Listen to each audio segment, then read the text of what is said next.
Hello friends, welcome to घरेलू कलेश club. आज फिर आपका स्वागत है। तो मैंने इतने दिनों में क्या किया, मैंने 2 हफ्ते तक मैंने काफ़ी रिसर्च की और जैसे कि मैं देख रही हूँ कि मैंने सोचा कि चलो मेरे ऊपर ही होता है। मैं ये देखना चाह रही थी कि क्या मैं ही ऐसा सोचती हूँ, क्या मेरे साथ ही ऐसा है। लेकिन नहीं, मैंने इतने दिनों ये सर्च किया कि एक्चुअली जो ये घरेलू कलेश है, ये सबसे बड़ा कलेश है। इतने दिनों में मैंने जिससे भी बात की, जैसे मेडिकल लाइन में या ये वो, तो और दे आर मतलब जैसे ये किसी न किसी प्रॉब्लम से गुज़र रहे थे, जैसे किसी न किसी बीमारी से गुज़र रहे थे या कोई मतलब किसी मेंटल ट्रॉमा में थे। तो लेकिन जब मैंने उनसे बात की तो जो बिल्कुल इंटरनल अंदर का रीज़न निकला, वो पता है क्या निकला? घरेलू कलेश।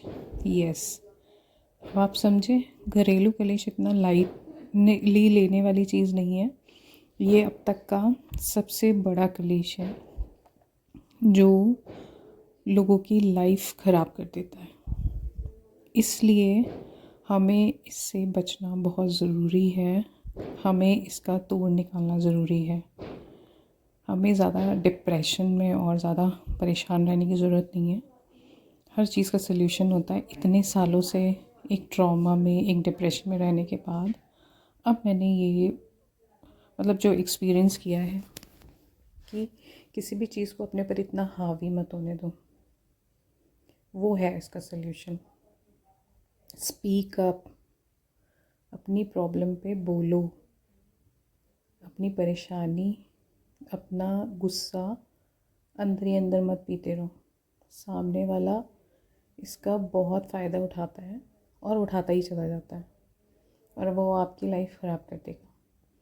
इसलिए इतने सालों बाद मैं इस नतीजे पे पहुंची हूँ कि जो गलत है उस पर बोलो। हाँ, एक तरीका होता है, गंदे तरह से मत बोलो, अच्छे से बोलो। वी आर एजुकेटेड और हमें गंदे से बोलने की ज़रूरत नहीं है। बट हाँ, अपना स्टैंड लो।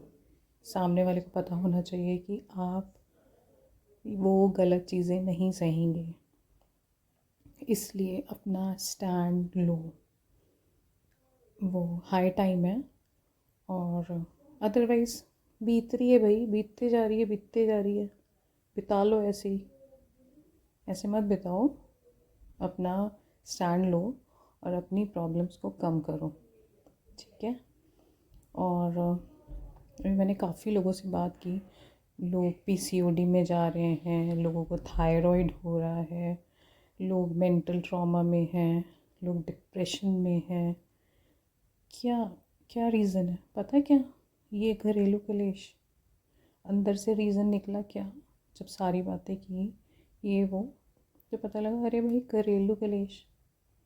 इसलिए इसको इतना स्लाइटली लेने की ज़रूरत नहीं है। बहुत बहुत बहुत गंदी चीज़ होती है ये। और अपने आप को स्ट्रॉन्ग बनाओ और स्पीक अप, अच्छे से बोलो। और नहीं बोलोगे तो ऐसे ही बीतती चली जाएगी। देखो जी, रोज़ का एक नया कलेश होगा, उसको फेस करो, उसका तोड़ निकालो। अदरवाइज़ क्या है, अच्छा सुन रखा होगा आप लोगों ने भी, सर्वाइवल ऑफ द फिटेस्ट। तो ये जो लॉ है, इसको ध्यान में रख के अपने ऊपर वर्क करो। फिट बनो, इस दुनिया में रहने के लायक बनो। कि फिटेस्ट तो वो है ना जो अपना मतलब अपना सब काम निकाल रहा है और उसका सब कुछ हो रहा है और उस पर कोई फ़र्क ही नहीं पड़ रहा है, वो गलत करे सही करे। That is the fittest person.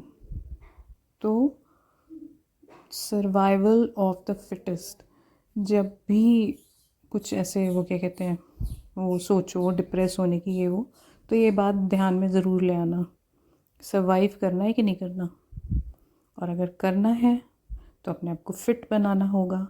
Fit कैसे बनाएंगे? जब हम डिप्रेशन में नहीं जाएंगे और जब हम लोगों की बातों से इफ़ेक्ट नहीं होंगे।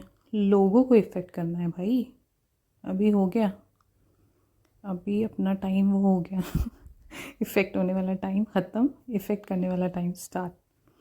इसलिए ये लॉ ज़रूर ध्यान में रखना, सर्वाइवल ऑफ द फिटेस्ट। क्योंकि मैं भी ना ड्रैग बैक हो जाती हूँ कई बार ना, हो जाती हूँ, थोड़ा सा होता है, हो जाती हूँ डिप्रेशन से, फिर मुझे एकदम से याद आता है no no no no, survival of the fittest.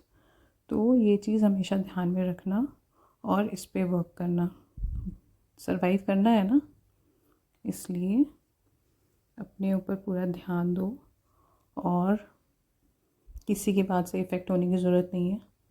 बिल्कुल मस्ती में रहो और जहाँ ज़रूरत हो वहाँ आप बोल सकते हैं, कह सकते हैं, अच्छे वे में कह सकते हैं। आज के लिए इतना ही, बाय।